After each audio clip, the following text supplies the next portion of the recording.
Bem-vinda, enfermeira, bem-vindo, enfermeiro, a mais um Plantão com a Missai. Aqui você vai ouvir assuntos que vão te ajudar a se tornar um enfermeiro desejado pelo mercado de trabalho, utilizando uma enfermagem modelo para ser referência. Eu me chamo Angélica Lira, sou enfermeira e professora e aqui hoje, nesse episódio, nós vamos falar sobre a teoria do déficit do autocuidado. Vem comigo!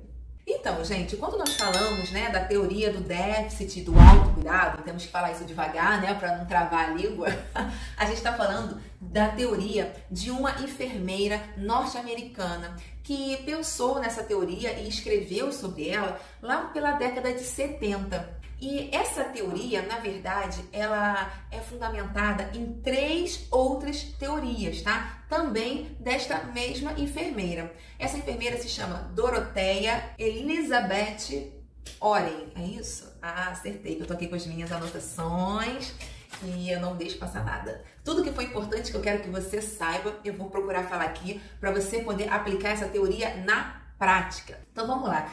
Antes de mais nada, é importante a gente esclarecer o nome dessas teorias, para que não se fique nada embolado. Então, o nome oficial da teoria, gente, é teoria do déficit do autocuidado, tá? Vocês podem encontrar aí em alguns lugares com outra nomenclatura, tá? Teoria do autocuidado. Ou teoria das necessidades de déficit, das necessidades do autocuidado. Então, assim, não confundam, tá bom? Vocês já vão saber que é a mesma coisa, já vão saber do que se trata, mas para não confundir. A teoria, ela se chama teoria do déficit do autocuidado, tá? Que é o mesmo nome de uma dessas 3 teorias de base. Que teorias são essas? A teoria do autocuidado, a teoria do déficit do autocuidado e a teoria dos sistemas de enfermagem, tá ok? O que é importante que a gente saiba? Alguns conceitos dessa teoria para que você possa colocá-la em prática. É muito difícil encontrar lugares onde a gente consegue ter a exemplificação dessa teoria na prática. Normalmente sempre é muito confuso, sabe? Então, como eu já falo dessa teoria há algum tempo, eu já criei aqui na minha cabeça uma linha, um modelinho para eu poder compreender e aplicar essa teoria. Então, eu vou estar passando exatamente isso para vocês, tá? Qual é a minha definição, a forma como eu enxerguei e decidi interpretar os conceitos que existem nessa teoria, tá ok? Eu espero que ajude vocês e qualquer dúvida escreva aí nos comentários se você concorda, se você não concorda, se você acha que eu tô certa ou se você tem uma explicação melhor, tá ok? Aqui é sempre uma troca que a gente realiza, tá? Entendendo que o objetivo principal é te tornar capaz de entender a teoria e colocar em prática, tá ok? Então vai ser uma coisa assim bem resumida, tá, gente?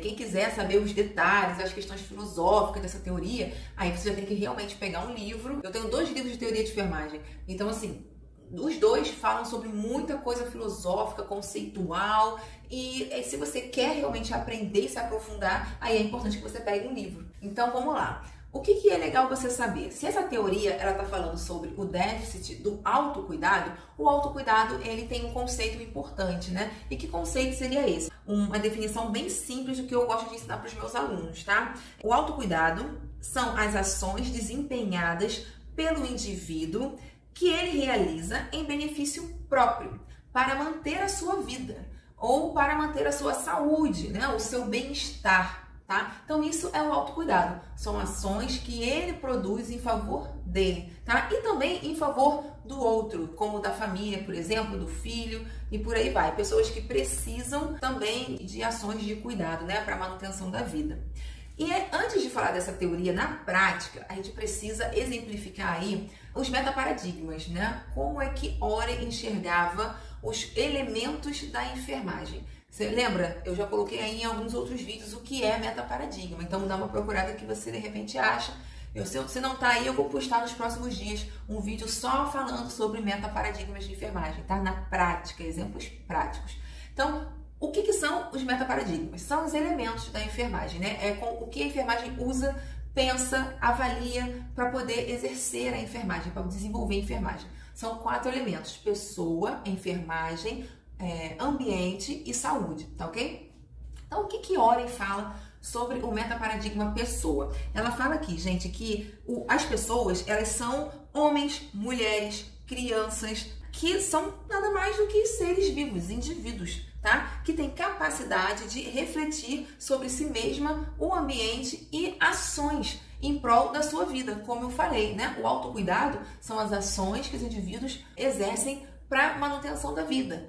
E quem são esses indivíduos? Qualquer um de nós, seres vivos da espécie humana. Ela fala também que essas pessoas, elas têm uma capacidade. Todos nós temos uma capacidade mínima de aprender alguma coisa, tá? E essa coisa ser utilizada aí para nossa sobrevivência.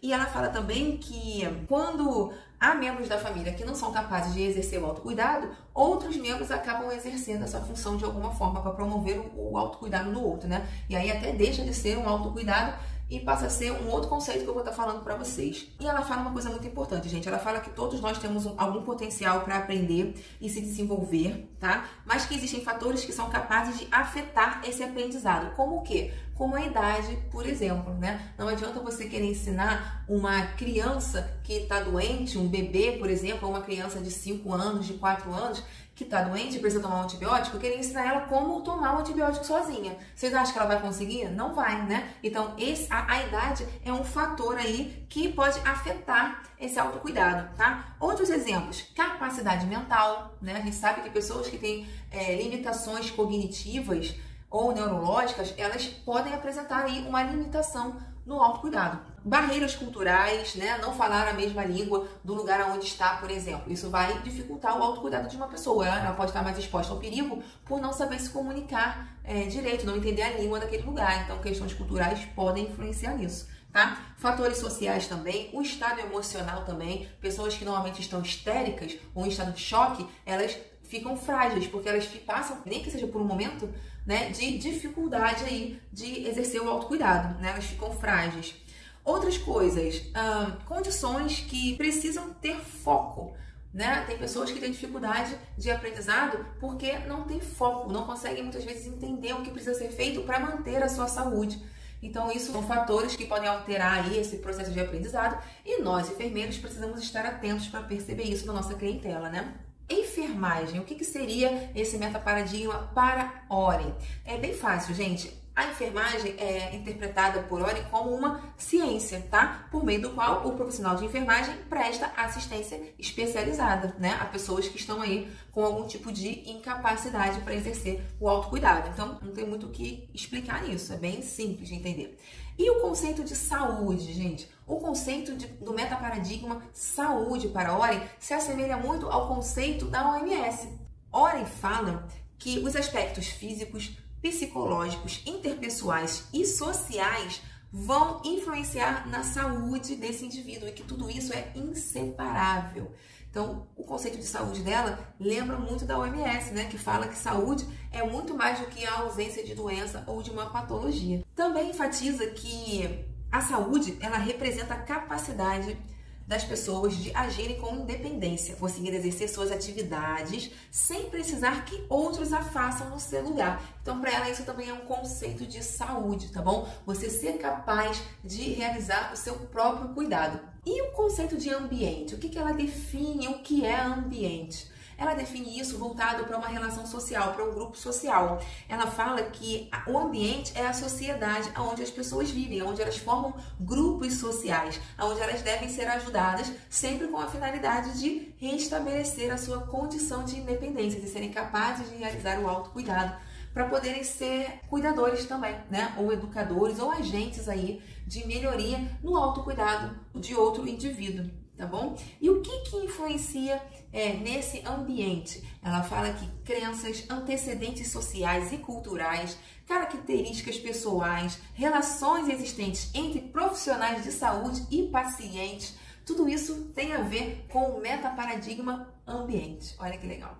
Então, eu já expliquei para vocês sobre os metaparadigmas, né? E os pilares da teoria de Oren, que na verdade são 3 teorias desenvolvidas por ela, tá? Relembrando, teoria do autocuidado, teoria do déficit do autocuidado e teoria dos sistemas de enfermagem, tá ok? E lembrando que o título maior, né, o título geral que deu nome, que dá nome à teoria dela é a teoria do déficit do autocuidado, tá? A segunda teoria que a gente vai estudar.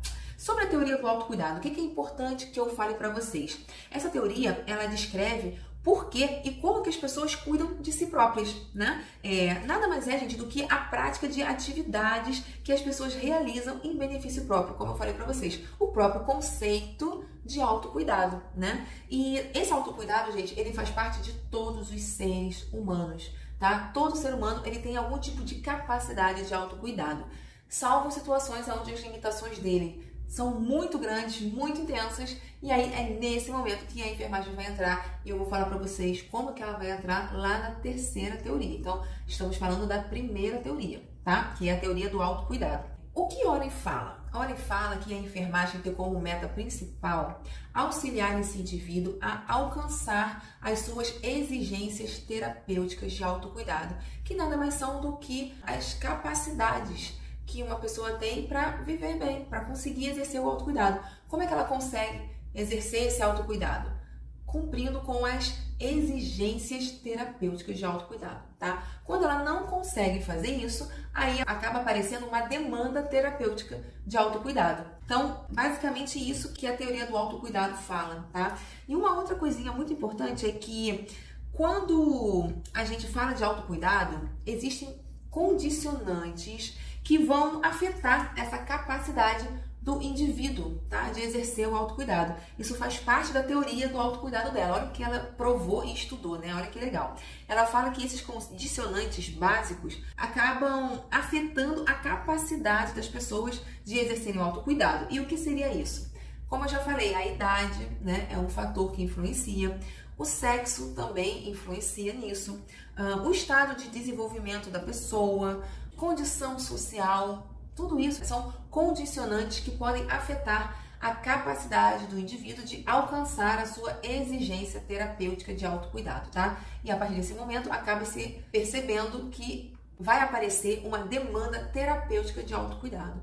E existem muitos outros fatores condicionantes aí, tá bom? Condições financeiras, a gente sabe que isso influencia, o atendimento à saúde, padrões de vida adotados pelas pessoas, fatores ambientais, familiares, tá? São exemplos aí de condicionantes que são capazes de impactar de alguma forma o autocuidado exercido por um indivíduo, tá? E aí, todos esses fatores precisam ser avaliados pelos enfermeiros para que a gente consiga identificar os problemas de enfermagem, fazer o planejamento, prescrever, tá? Tudo isso a gente precisa conhecer e perceber. Já a teoria do déficit do autocuidado.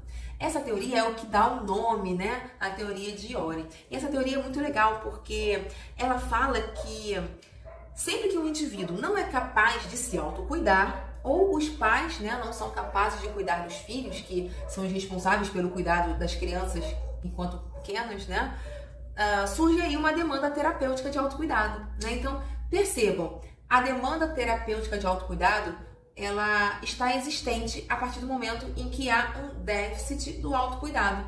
Então, é por isso que ela criou essa teoria também. A teoria do déficit do autocuidado, ela é dividida em 3 categorias, tá? Ela fala que 3 padrões de déficit de autocuidado, tá? É mais ou menos isso, assim. Existem 3 grupos de déficits de autocuidado aí, de demandas terapêuticas de autocuidado.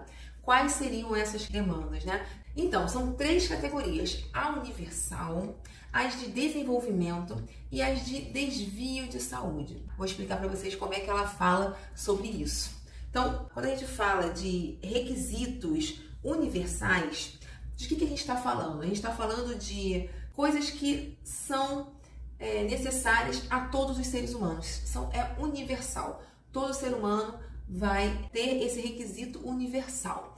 Como, por exemplo, respirar, se alimentar, interagir socialmente, consumir água. Eu escrevi aqui alguns para a gente ter exemplo. Saber equilibrar atividades com repouso, né? A questão do sono, processos de eliminação. Então percebam que nisso a gente tem aí já os processos funcionais do organismo, né? Todo mundo tem, a princípio, esses requisitos universais. Outros requisitos universais é a capacidade de prever perigos. Todo mundo sabe que botar a mão no fogo queima, né? Então isso é um requisito universal. Você somente não vai ser capaz de perceber isso se você tiver com uma demanda aí terapêutica de autocuidado. Tá dando para entender mais ou menos, né?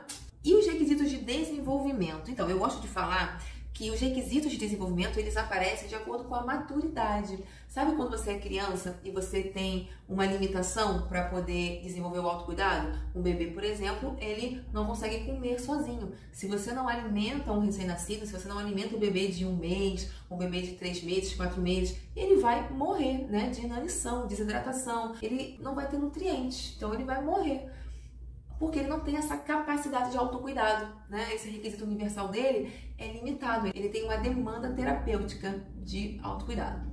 Agora, quando ele já começa a ficar com 1 ano, ele já sabe engatinhar, ele já sabe andar, então ele já é um pouco mais capaz de ir atrás de algo para comer se ele estiver com fome, né? Apesar de que a idade, ela ainda é um fator condicionante aí que vai gerar uma demanda terapêutica. Por quê? Porque o requisito universal dele de proteção, de se proteger de risco, ainda não existe. Ele não sabe o que vai matá-lo, né, se ele comer. Ele vai comer o que tiver pela frente porque ele vai estar com fome. É um requisito universal, você tem que se alimentar. Então, o requisito de desenvolvimento, ele vai aparecer de acordo com as situações, sabe? Com momentos. Então, alguns exemplos aqui na prática.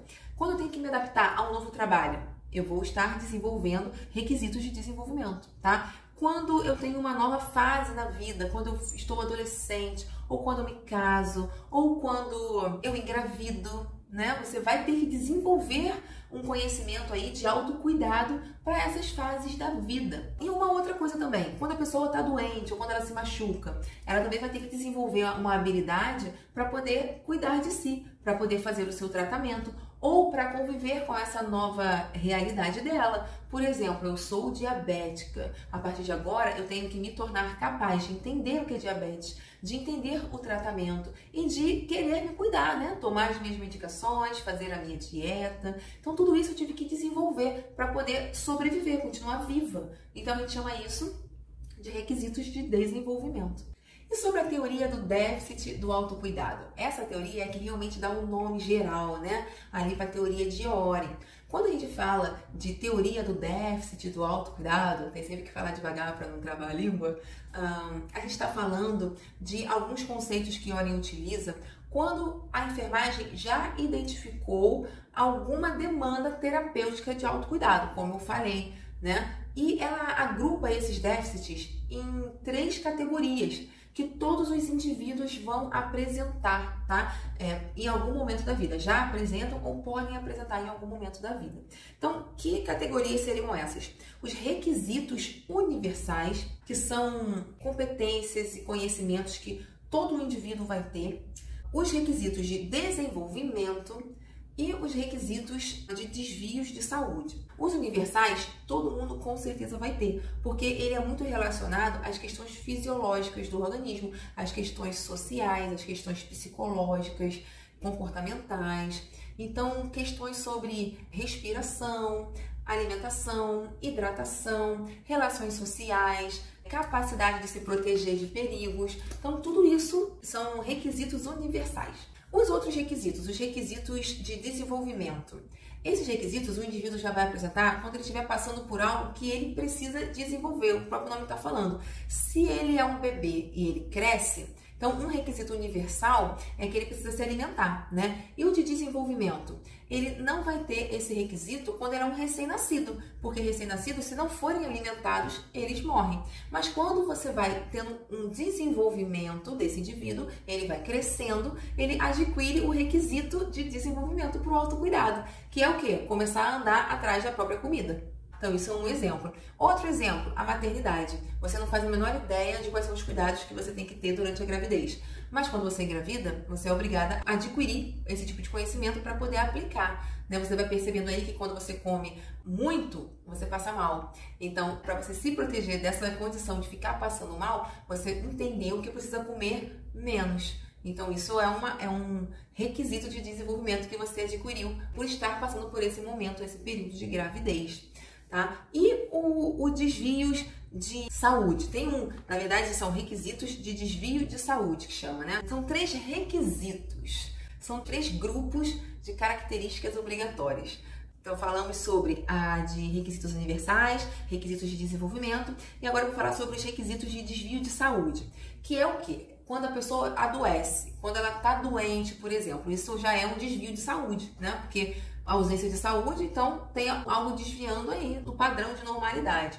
E aí, gente, quando essa pessoa está doente ou sofre um acidente, fica lesionada, ou tem alguma sequela por alguma coisa, o que a gente precisa ter dessa pessoa, observar nessa pessoa? Ela tem que ter um conhecimento sobre os efeitos e os resultados dessa atual condição de saúde, né? Ela tem que aceitar essa situação e ela precisa aceitar também as consequências dessa nova situação dela, que talvez não passe, não melhore, né? Não cure. Uma amputação, por exemplo, por um pé diabético que abriu uma ferida e gangrenou, fez necrose, e precisa ser amputado. Essa pessoa, ela vai ter que adquirir um requisito de desvio de saúde, porque agora a vida dela vai mudar e ela vai precisar adquirir conhecimentos para essa nova forma de viver que ela vai ter que ter a partir de agora, tá? Então, são mais ou menos essas 3 categorias aí. E o que a enfermagem tem a ver com isso, gente?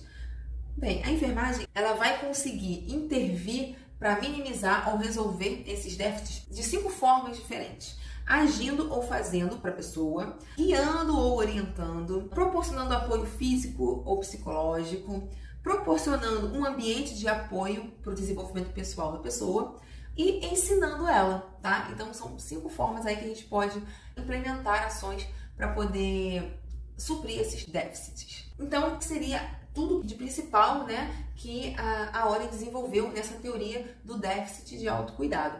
E a terceira teoria dela? A terceira teoria que fundamenta, né, todo o trabalho dela é a teoria dos sistemas de enfermagem, tá? E o que essa teoria fala? Bem, ela explica as relações que precisam ser criadas entre o enfermeiro e o paciente, mas não só criadas, precisam ser mantidas também, tá? Porque é dessa forma que a gente vai conseguir realmente suprir aí o déficit dos nossos pacientes.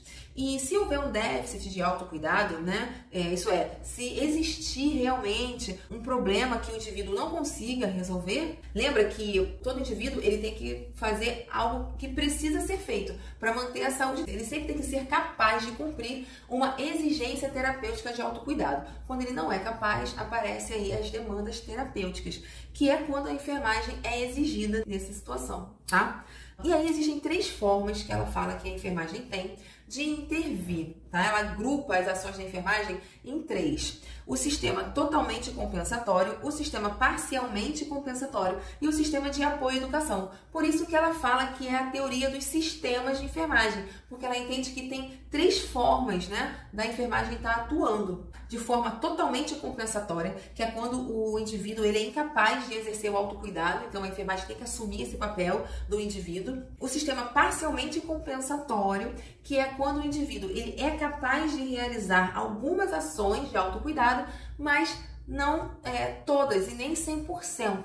E aí, nesse momento, a enfermagem também precisa atuar parcialmente, né? Ou seja, os indivíduos eles precisam da enfermagem para ajudar somente naquilo que ele não está conseguindo fazer sozinho. E o sistema de apoio à educação? Bem, gente, nesse sistema, a gente percebe que o indivíduo ele é capaz de desenvolver o autocuidado, mas ele precisa de orientação, ele precisa de algum conhecimento. E aí a enfermagem vai entrar somente com a educação, né? Vai estar preparando essa pessoa, esse indivíduo, para conseguir realizar o autocuidado através de conhecimento, tá? Por exemplo, ensinando esse paciente a tomar a medicação da forma correta, tá? É um exemplo de sistema apoio à educação. Ele consegue tomar sozinho, um idoso, por exemplo, consegue tomar a sua medicação sozinha, mas ele precisa aprender a tomar medicação. Então, eu vou utilizar esse sistema aí de apoio à educação, tá? Na prática, a gente não utiliza esses conceitos assim, a gente simplesmente vai fazendo e a gente vai percebendo, né? Que quando a gente precisar fazer tudo 100% do paciente, como um paciente no CTI, por exemplo, que a gente precisa até botar ele no respirador para ele respirar, a gente já entende que é um sistema totalmente compensatório, tá? Quando ele é um paciente que não está tão limitado para tudo, para algumas coisas somente, aí é parcialmente compensatório. Ele consegue comer sozinho, ingerir, deglutir, mas ele tem algumas dificuldades motoras para levar a comida até a boca. Então a gente precisa auxiliá-lo, tá? É parcialmente compensatório. E quando ele consegue exercer 100% as suas atividades de autocuidado, mas não sabe como, é aí que a enfermagem entra ensinando como ele vai fazer tal coisa, tal procedimento, para poder fazer sozinho e garantir o seu autocuidado, tá? Em um ou mais tipos desses sistemas, a gente sempre vai ter a ação da enfermagem e não só da enfermagem, tá, gente? Do enfermeiro, no caso. A gente não vai ter só a ação do enfermeiro, a gente vai ter a ação de toda a equipe de enfermagem, do técnico, do auxiliar, tá? Cada um com a sua atribuição específica determinada pelo enfermeiro gestor do cuidado, além do próprio paciente também, né? Que também pode ser ali o executor, como a gente falou, do sistema parcialmente compensatório e o apoio à educação, ele vai estar ali também exercendo essas ações, tá? E é importante que a gente fale também que podem ser usados vários sistemas, né, no mesmo paciente. Quando o paciente entra no CTI, por exemplo, por um trauma, vem da emergência entubado por sequela neurológica, ele está no sistema totalmente compensatório. Quando ele já tem alta do CTI, já sai do tubo, já está lúcido, orientado e está indo para uma recuperação, aí a gente já vai fazer o parcialmente compensatório. Ele já está voltando ao seu padrão de normalidade, né, com seus requisitos universais. E quando esse paciente tem alta? Às vezes ele tem alta e só precisa de algumas orientações do pós-alta. E aí a gente vai estar só fazendo o sistema apoio à educação, tá? Então acho que deu para ficar claro aí esses conceitos, né? Agora, para colocar isso em prática, gente, não é difícil, tá bom? Percebam que só em estar conversando, você já está aí pensando mais ou menos sobre um exemplo, né? Sobre como que você pensa isso na prática, como que você já faz esse modelo mental, né? Então, quando a gente coloca a teoria de Oren no processo de enfermagem, lembrando que o processo de enfermagem é um método para determinar problemas, né? Planejamento e intervenção. Então, o método para determinar os problemas vão ser as deficiências, né? A Oren utiliza o processo para determinar as deficiências do autocuidado e determinar por que a pessoa precisa de cuidados e o que deve ser planejado e implementado para a resolução desses problemas, né? Para suprir esses déficits, tá bom? Então percebam, o que ela enxerga de déficit serão os problemas de enfermagem, tá bom? Então, os requisitos de autocuidado apresentados são aí a primeira coisa que a gente vai pensar, né? Que requisitos de autocuidado esse paciente está apresentando de fragilidade, de incapacidade? Então, você vai ter que identificar isso. Outra coisa que você vai ter que fazer é estabelecer demandas terapêuticas de autocuidado, lembra? Existem as exigências terapêuticas que ele tem que ser capaz de suprir e quando ele não consegue, vão existir aí as demandas que a gente vai ter que estabelecer, né? Quais serão essas demandas? E aí vamos nos mobilizar para suprir esses déficits, fazendo o quê? A prescrição de enfermagem. E vamos implementá-la também, né? Então, gente, não tem muito mistério. Quando você conhece o processo de enfermagem, você vai adaptando o pensamento de Oren nessa metodologia assistencial, né? Por quê? Porque para Oren, o processo de enfermagem, ele vai permitir os enfermeiros a diagnosticarem os déficits de autocuidado, fazer um planejamento para minimizá-los ou resolvê-los, né? E através de intervenções, tá? O processo de enfermagem, por Oren, ele compreende que passos? Então, vamos lá. Vamos fazer o passo a passo disso na prática, tá? Eu tenho aqui alguns exemplos dentro de um caso clínico. Então, vamos lá. No primeiro momento, gente, quando eu vou utilizar o processo de enfermagem, eu sempre vou fazer uma coleta de dados. Então, como é que Oren coletaria dados, né? Primeiro, ela identificaria o paciente utilizando os fatores condicionantes, lembra? Idade, características sociais, como habitação, aonde que a pessoa mora, se é a casa, se tem saneamento, de onde que ela veio, né? Qual é a região que ela veio, o endereço, coisas que são que fazem parte dos condicionantes básicos, né? Lá naquela primeira teoria do autocuidado. Então, ela vai pegar informações sobre o pai, sobre a mãe, ela vai pegar informação sobre os antecedentes ginecológicos, se você é uma mulher, ela vai saber a sua história pregressa de saúde, se você tem alergia, gente, tudo que é condicionante que a gente fala lá no autocuidado. Se tem doença, se não tem, quais são os seus hábitos de vida, qual é a sua profissão, né, no caso do paciente. E aí a gente vai pensar nos requisitos de autocuidado mais propriamente dito, né? Se ela é capaz de se adaptar às questões da vida. Por exemplo, um bebê que acabou de nascer, você avaliar o apigar dele, vai dizer se ele tem uma capacidade aí de um requisito de autocuidado, né? Porque se o apigar dele estiver baixo, ele não está sendo capaz de realizar o autocuidado. Ingestão de alimentos. Se o paciente ele é capaz de se alimentar sozinho ou não. Isso é um outro exemplo. Então, você tem que pegar todas essas informações, que são basicamente aí um histórico de enfermagem e também o exame físico, né? Então, tudo isso são condicionantes básicos e requisitos de autocuidado, tá? E a Warren fala que quando você vai coletar dados, você precisa também descrever a sua percepção enquanto enfermeiro. Então, assim, saber se esse paciente ele vai ter demandas, de que sistema seria? Demandas terapêuticas totalmente compensatórias, parcialmente compensatórias ou só de apoio à educação, né? Baseado aí nessa coleta de dados. Apesar de que a gente ainda precisa identificar os problemas de enfermagem, né? Então, com relação ao exame físico, não terminou ainda. É importante que você investigue as atividades de sono e repouso. Quando você fala de RN, você saber se ele está se sentindo bem na incubadora, se ele já está bem para ir para o berço aquecido, como é que ele está, se ele está hipocorado, se ele está ictérico. Tudo isso são requisitos de autocuidado, tá? Autocuidado fisiológico, tá bom? Então, é basicamente tudo que o exame físico questiona. São requisitos de autocuidado, tá? Condicionantes básicos, lembrem sempre, tem a ver com a teoria do autocuidado. Já para avaliação da teoria do déficit do autocuidado, já são questões mais de exame físico, porque tem a ver com os cuidados universais, tá? Lembra disso. Os 3 principais fatores que podem influenciar na elaboração e no tipo de informação, gente, da coleta de dados, né, dos instrumentos investigativos, são 3, tá, gente? A teoria de enfermagem, você sempre vai ter que pensar numa teoria de enfermagem para coletar dados, tá? As necessidades e os problemas identificados, né, pelos órgãos legisladores, então você não pode esquecer de aplicar o processo de enfermagem para identificar problemas, tá? E também nas demandas da instituição, tá? O que a instituição ela quer que você colha? Por exemplo, uma instituição que está fazendo uma auditoria, ela vai precisar aí que você colha certas informações do teu paciente. Então, às vezes você vai ter que escrever quanto que você consumiu de determinados materiais. Isso não está lá propriamente dito, né, na coleta de dados, segundo o Warren, mas é importante que você coloque se a instituição te cobrar. Então, para fazer um curativo, eu vou precisar de 3 pacotes de gás. Então, você escreve lá quantos pacotes de gás você realmente gastou. Eu precisaria de 3, mas eu gastei 1 pacote, tá? Isso para questão de custo, né, é muito importante para algumas instituições. Vamos ver um caso clínico com a aplicação de teoria? Eu separei aqui um caso clínico, ó.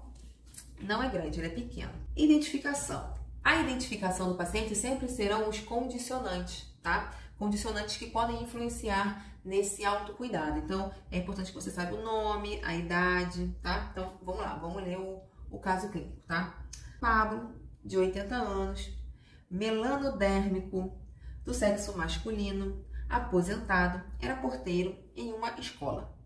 É casado, tem 2 filhos e 2 netos. Ele é brasileiro, natural de Capelinha. Reside na região metropolitana de Belo Horizonte há 30 anos.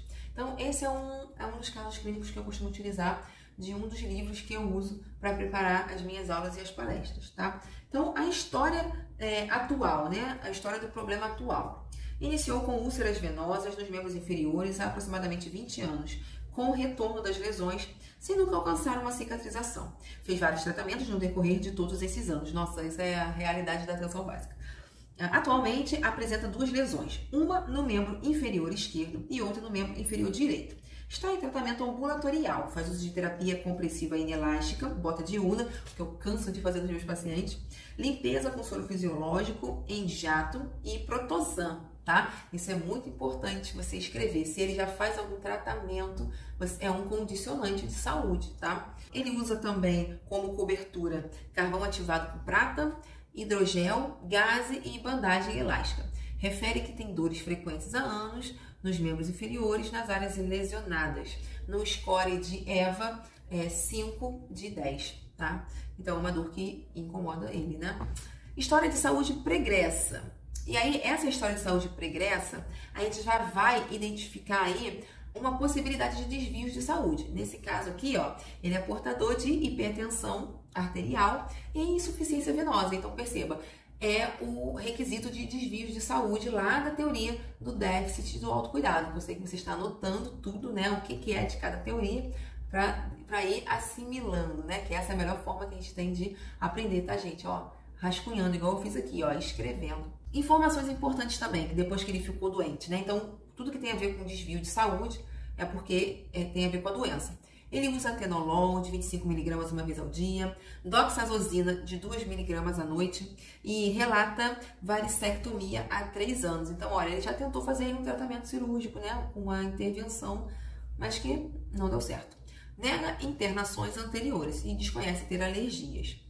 Agora, com relação a questões familiares, ele relata que tem história familiar para coronarcardiopatia pelo pai, hipertensão e diabetes pela mãe, e os dois já faleceram. Então, o que a gente precisa perceber agora? Eu preciso coletar mais dados dele, né? E que dados eu ainda preciso saber? Questões sociais, que eu não peguei ainda, né? Condicionantes aí que podem influenciar no autocuidado dele. Então, vamos lá. Tabagista há 45 anos, fuma aproximadamente um maço de cigarro de 2 em 2 dias, nega fazer uso de bebida alcoólica, faz acompanhamento da unidade básica de saúde, segue as orientações dos profissionais quanto ao uso das medicações, faz dieta hipossódica e obedece os cuidados com os curativos, mas não consegue parar de fumar.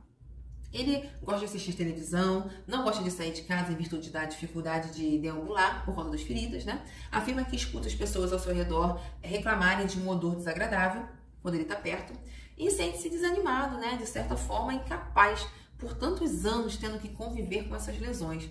E ele não faz atividade física por causa da presença das feridas e da dor, né? E ele fala que é espírita e que sente falta de poder ir mais vezes ao centro espírita que frequentava. Ele não vai há cerca de 3 meses por causa do odor das feridas. Olha que impactante, né? Quando a gente lê um caso clínico, é importante que a gente leia com entonação, sabe? Com uma conotação real. Porque vocês percebem, esse caso clínico aqui, ele é basicamente o caso clínico de um paciente meu, da minha realidade. Então, a gente, para poder se conscientizar, sabe? Ter empatia com os casos clínicos, para modelar a nossa mente com consciência de um enfermeiro, a gente precisa ler o caso clínico com reflexões sentimentais até. Percebam que eu leio isso aqui como se fosse uma notícia real, né? Porque não deixa de ser, gente. O caso clínico, ele é algo que acontece. Ninguém pega o caso clínico de um marciano que está fora da Terra, né? A gente pega de um paciente. Então, tenha um sentimento, tenha uma empatia sobre esses problemas, porque isso vai te desenvolver habilidades para te tornar um enfermeiro mais consciente, mais atuante, sabe? Com mais desejo de resolver o problema desse paciente. Façam esse teste, vocês vão perceber como vocês vão ficar muito mais preocupados e engajados em querer resolver esses problemas. Com relação aos requisitos de autocuidado, então, ainda pegando informações sobre esse paciente, utilizando os conceitos de Ori. Então, vamos lá. Solidão e interação social. Ele é uma pessoa calma, mas está triste pelas limitações impostas pela diminuição das forças das suas pernas e do odor que é exalado pelas feridas. Ele conta com o apoio da esposa em casa, mas ele fala que tenta poupá-la, porque ela já tem uma idade avançada.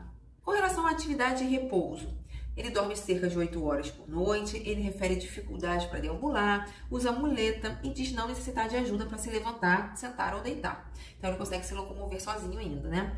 Com relação à alimentação, ingesta hídrica e dados antropométricos. Ele não necessita de ajuda para comer, ele usa dieta hipossódica, ele prefere carne vermelha, não gosta de frutos do mar, ele nega ter algum tipo de intolerância alimentar, faz uso de 4 refeições ao dia, ingere 2 litros de líquido por dia. Ele está atualmente com 90 quilos, tem de altura 1,84 e o IMC dele é de 26,6 kg por metro quadrado. Com relação à higienização, ele não toma banho todo dia, porque ele tem muita dificuldade para fazer, por não poder molhar os curativos. Ele não gosta de dar trabalho para a esposa, então ele não toma banho todo dia, porque provavelmente quem o auxilia é a esposa, né? Ele usa botas de Una, gente. Então, quem usa bota de Una não pode molhar de forma alguma o curativo. Ele se senta num banquinho debaixo do chuveiro para se higienizar. Costuma escovar os dentes uma vez ao dia antes de dormir. Processos respiratórios e inalatórios. Ele nega ter dificuldade para respirar, não usa e nunca usou oxigênio.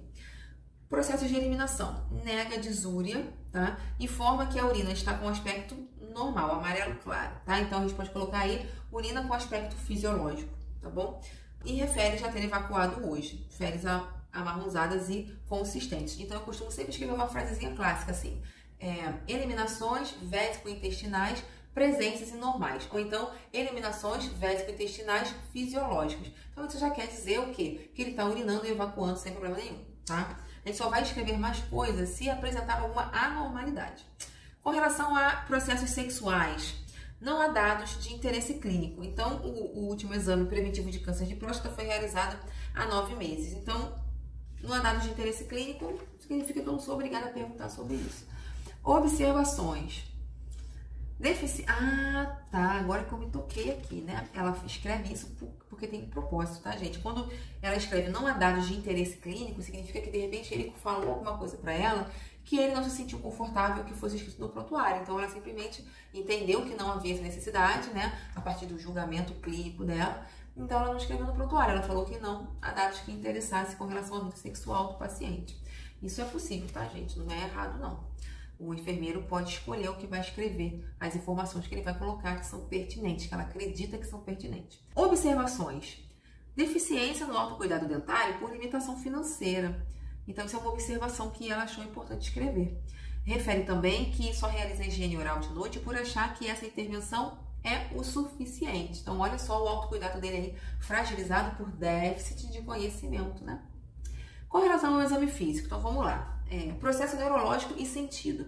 Ele está alerta, orientado no tempo e no espaço, dor nos membros inferiores de moderada intensidade, aparência geral e temperatura. Está com a mucosa corada e hidratada, está anictérico, acianótico, afebril. Ele necessita de ajuda para colocar as vestimentas nos membros inferiores. Com relação à higienização, ele apresenta déficit no autocuidado, né? No sistema parcialmente compensatório. Vocês percebem que para ele conseguir tomar banho, ele precisa de uma ajuda. E a questão corporal dele e a questão oral, né, está inadequada, porque está desagradável. Ele está com queixa de odor na lesão, né, de odor fétido, e queixa de que não consegue tomar banho sozinho, então ele não toma banho todos os dias.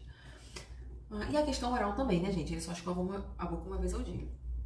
Cabeça e pescoço. Face simétrica, pupilas isocóricas, arredondadas, fotorreativas, dentição prejudicada, língua saburrosa, ausência de rigidez na nuca, desvio do septo nasal e linfonodos palpáveis. Então, ó, ele tá com linfonodos palpáveis aqui no exame físico de cabeça e pescoço. E com relação à ingesta alimentar e hídrica, não há preocupações, né? Porque a alimentação e a ingesta hídrica tá em via oral, ele não tem nenhuma queixa.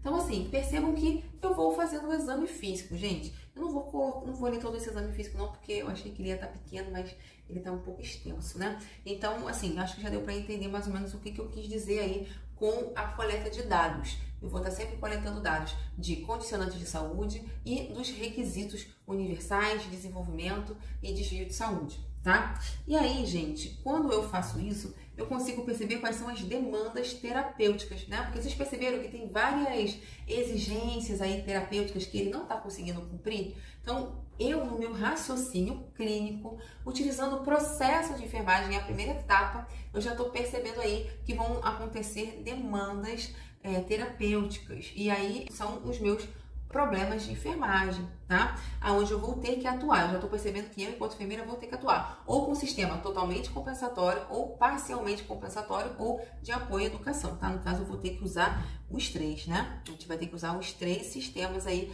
nesse caso clínico, com o seu Pablo.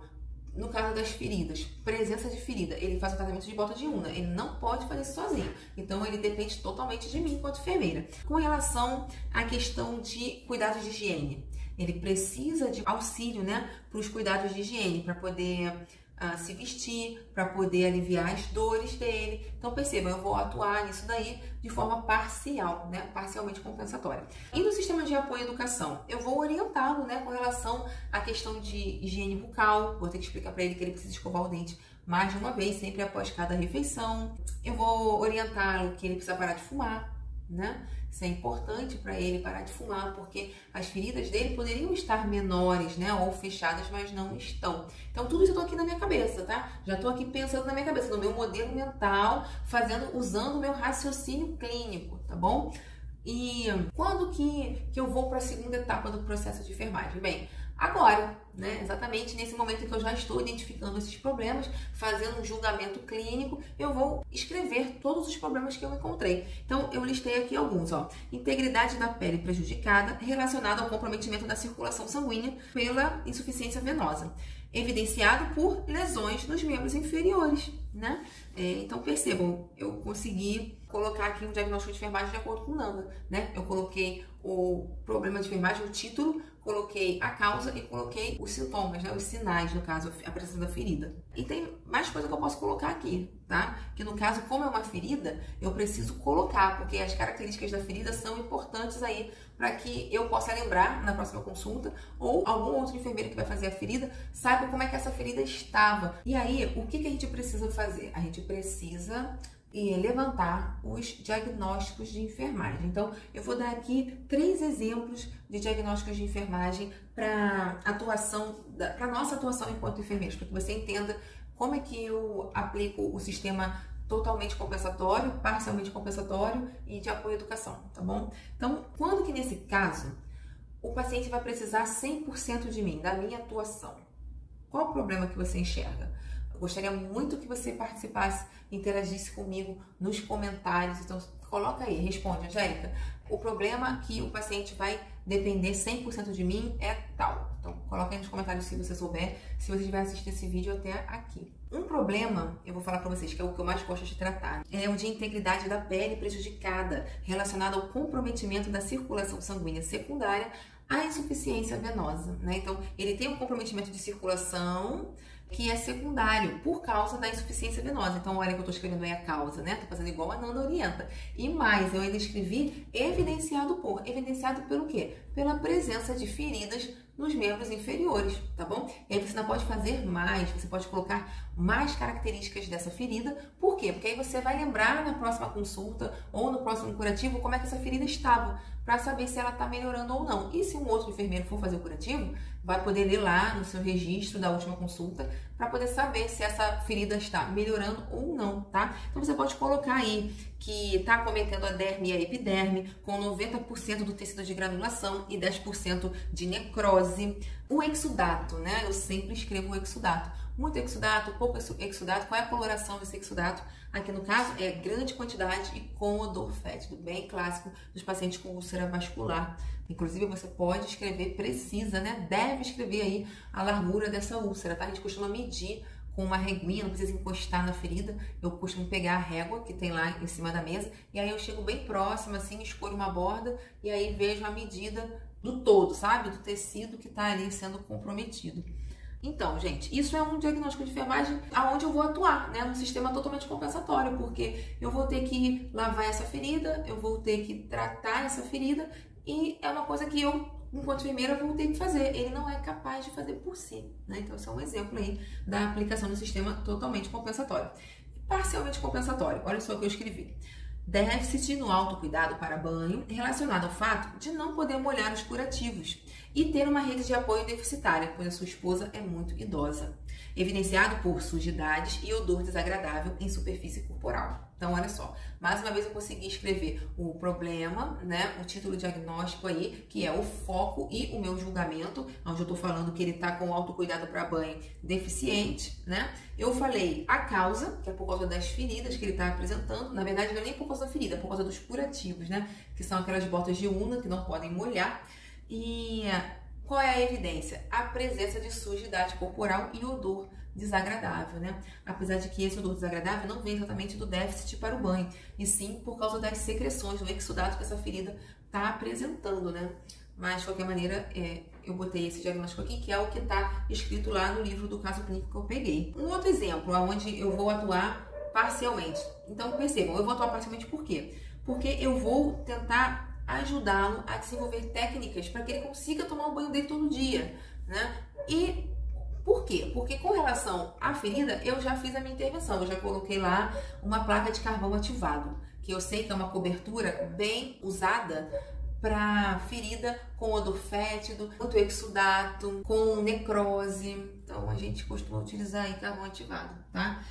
E mais um diagnóstico que a gente pode usar para exemplificar o sistema de apoio à educação. Eu uso muito, é o que eu sempre valorizo na atenção básica, né? O sistema de apoio à educação. Então, um diagnóstico aqui.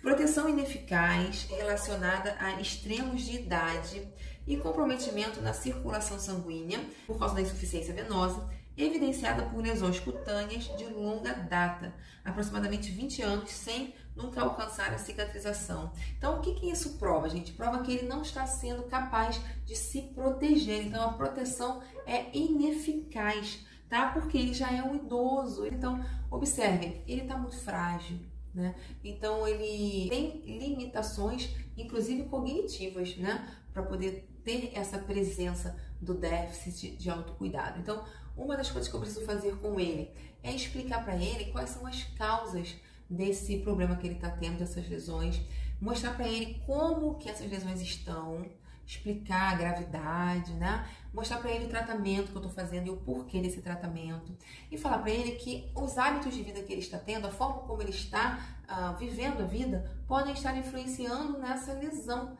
Então eu preciso explicar para ele que fumar pode estar piorando o quadro dele por causa da idade, por causa do comprometimento da circulação sanguínea, né? Então isso é uma forma de estar fazendo o sistema por educação. O que mais eu posso falar para vocês? Então, se eu identifiquei esses diagnósticos de enfermagem e eu já estou percebendo aqui como é que eu posso intervir, né? Eu já estou fazendo um planejamento de enfermagem, que é o quê? Eu quero que esse paciente diminua a lesão dele, né? Eu quero que esse paciente ele resolva o problema para banho, quero que ele consiga ficar mais limpo, eu quero que ele entenda a gravidade da doença dele, quero que ele entenda o tratamento que está sendo feito e quero que ele entenda que precisa ainda ser feito mudanças nos hábitos de vida para melhorar a qualidade de vida dele, para melhorar essa ferida, né? Então, isso é tudo que na minha mente, no meu planejamento. Percebam, eu já identifiquei o problema, eu já pensei no que eu quero que aconteça, eu já pensei como que eu vou fazer para resolver isso, né? Para minimizar esses danos aí. Então, isso, gente, é o processo de enfermagem, né? É o raciocínio clínico aí sendo utilizado no meu pensamento, no meu modelo mental, para poder exercer esse cuidado. Eu tenho certeza que você também deve ter feito algo aí parecido com o que eu fiz. Então, depois desse planejamento, eu vou ter que pensar nas prescrições, né? Então, que prescrições eu vou fazer? As prescrições que você achar necessário, no caso eu, né? As prescrições que eu achar necessário, e você enquanto enfermeiro. Quem é autônomo para fazer essas prescrições de cuidado é o enfermeiro, você que escolhe, gente, quais são os cuidados que você vai prescrever aí. Então, ó, eu, por exemplo, vou prescrever a realização do curativo, então eu vou sempre encaminhar ele para a sala de curativo, onde eu mesma vou estar lá fazendo curativo, que eu adoro. Eu vou pensar numa estratégia para que ele tome banho todos os dias. Então, o que eu vou fazer? Eu vou disponibilizar sacos de lixo para ele conseguir envolver bem a perna, para na hora que ele for tomar banho não correr risco de molhar a perna dele. E eu vou ensinar para ele que quando ele coloca o saco e também um tecido por cima, como uma toalha, por exemplo, eu praticamente consigo garantir que não vão ser molhadas essas pernas aí. E eu vou explicar para ele que o banho é importante para diminuir a sujidade e a infecção das lesões, né, das úlceras venosas. Inclusive para a garantia do curativo ficar bem feito, porque tem pacientes que vêm com a bota branquinha, gente. Mas tem pacientes que já vêm com a bota, nossa, parece que a bota que eu botei era preta, sabe? A bota toda desmontada, toda solta, muito suja, molhada. Então, a gente precisa orientar o paciente aí e ajudar a desenvolver essas técnicas, né? Inclusive, chamar a família, isso pode ser uma outra prescrição que eu faço muito. Chamar a família para conscientizá-la sobre a gravidade das feridas e botar ela no jogo aí para poder participar do tratamento desse idoso. Então, eu chamo o pai, eu chamo o filho, eu chamo irmã, eu chamo vizinha, mas o que eu chamo? É isso, eu já chamei. Para ajudar no tratamento das feridas, já chamei vizinho, já chamei filho, já chamei irmão, acho que só, já chamei. E com relação à questão da proteção ineficaz, né, da saúde dele, ele não está sendo capaz aí de entender que os hábitos de vida dele precisam ser melhorados, ele precisa parar de fumar, que com certeza, né, gente, se ele parar de fumar, isso vai estar influenciando na melhora da saúde dele. Então, o sistema apoio educação, eu vou estar orientando, né, orientar e conscientizar o paciente sobre a importância de reduzir o consumo de cigarro. Então, isso é uma prescrição aí de apoio à educação. E depois, gente, eu sei que eu já estou ali no planejamento, fazendo a prescrição. Na quarta etapa, vou estar implementando, né, essa prescrição, eu vou estar executando aí o curativo, colocando as coberturas que eu acho importante prescrever. Vou estar também orientando esse paciente nessa prescrição, né? Mas depois de um tempo eu vou ter que avaliar que isso é a quinta etapa do processo. Então, fiz a primeira, fiz a segunda, fiz a terceira, fiz a quarta e agora eu vou fazer a quinta. A quinta etapa é o quê? Eu avaliar se esses problemas eles melhoraram ou não depois da minha intervenção, né? Então, se eu prescrevi tais coberturas, eu tenho que observar se essa lesão aumentou, diminuiu, se o tecido de necrose aumentou, diminuiu, se o esfacelo melhorou, não melhorou, né? Tudo isso eu vou ter que avaliar na próxima consulta, que é daqui, no caso, daqui a uma semana, né? Porque normalmente eu vejo os meus pacientes com úlcera venosa uma vez por semana, porque eu costumo trocar a bota deles uma vez por semana. Então, quem avalia esse prazo para avaliação? Você. E depois que eu avalio, eu vou escrever, né, dizendo que o seu quadro clínico melhorou ou não. Então, lesão apresentando melhora, redução do tamanho, aproximação de borda, melhora do tecido no leito da ferida, redução da área de necrose de liquefação ou necrose de coagulação, tá? A de liquefação tem aquela característica de ter aquele tecido amarelão em cima, né? Aquela coisa que às vezes é dura mesmo, parece um acrílico. E a necrose de coagulação, que é quando ela tem aquele tecido preto, tá? Parece que é uma casquinha de machucado, mas não é não. O negócio é bem mais cabeludo do que isso e a gente precisa sempre remover essas necroses, tanto de liquefação quanto de coagulação, que é aquela necrose preta, tá? Às vezes tem várias áreas aí da ferida que a gente precisa remover. Normalmente eu removo mesmo com ação mecânica. Eu retiro ela fazendo debridamento. Às vezes eu consigo tirar a remoção de uma vez só e às vezes eu vou fazendo aquele esquema de jugo da velha, sabe? A gente vai fazendo vários pequenos riscos, tomando cuidado com a profundidade, se comprometendo em fazer os riscos no tecido de necrose. E aí a gente vai colocando o uso da cobertura, né? Eu uso às vezes safigel ou às vezes o próprio carvão ativado, assim. O carvão ativado não penetra muito, né? Mas existem coberturas que tem carvão ativado que penetra, que já é mais fluida. Mas aquele carvão ativado que é placa, ele não penetra muito na lesão, né? Aí ele vai amolecendo ela como um todo, assim, sabe? Ela vai ficando bem molengona, bem solta. E aí você aproveita e vai debridando, né? Com técnica estéreo e tal. Tudo que a gente já aprende aí, né? No tratamento de feridas. E aí, gente, o que eu vou fazer depois disso? Eu vou escrever sempre no prontuário, né? Eu sempre procuro escrever de forma bem resumida no prontuário o processo de enfermagem.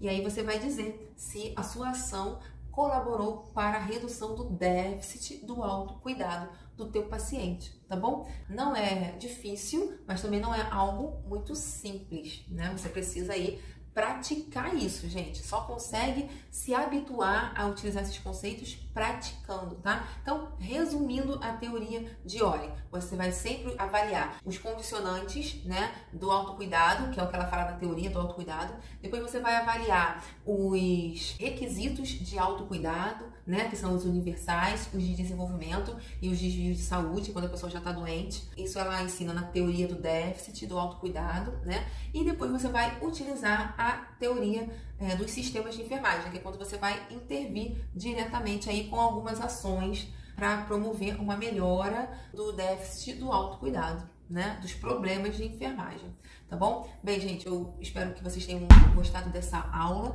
porque, assim, basicamente é o que tem na minha aula sobre a teoria de Oren, tá bom? Tentei, assim, de forma simplificada aqui, né, sem nenhuma apresentação, tentar mostrar para vocês como é que ela pode ser utilizada na prática, tá bom? Como você vai fazer isso, gente? Desenvolvendo um instrumento de coleta de dados, utilizando essas informações que eu falei para vocês, tá bom? Utilizando uma taxonomia para escrever os diagnósticos de enfermagem. Depois, fazendo planejamento, né, lá na sua cabeça e depois escrevendo mais ou menos os resultados que você espera alcançar e em quanto tempo.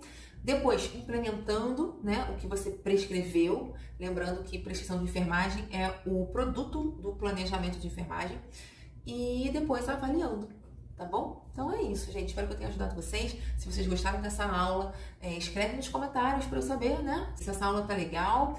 E essa aula está também no curso que eu estou preparando, no curso digital sobre SAI e processo de enfermagem na prática, para que a gente possa melhorar o nosso modelo mental e sermos enfermeiros desejados no mercado de trabalho, tá bom? E compartilha, gente, compartilha conhecimento, não fica compartilhando só besteira, não. Compartilha coisa engraçada na enfermagem, mas compartilha coisa útil também, porque isso é o que realmente vai transformar a enfermagem, vai fazer com que ela aprenda a atuar de forma científica, de forma ética, para que todos vejam o valor da enfermagem, tá bom? E é isso. tá? Eu vejo vocês aí na próxima aula. E escrevam aqui também o que vocês querem que eu fale, tá bom? Nas próximas aulas, que eu vou me organizando e vou tirando lá do curso e venho botando aqui pra vocês, tá ok? Tchau, tchau!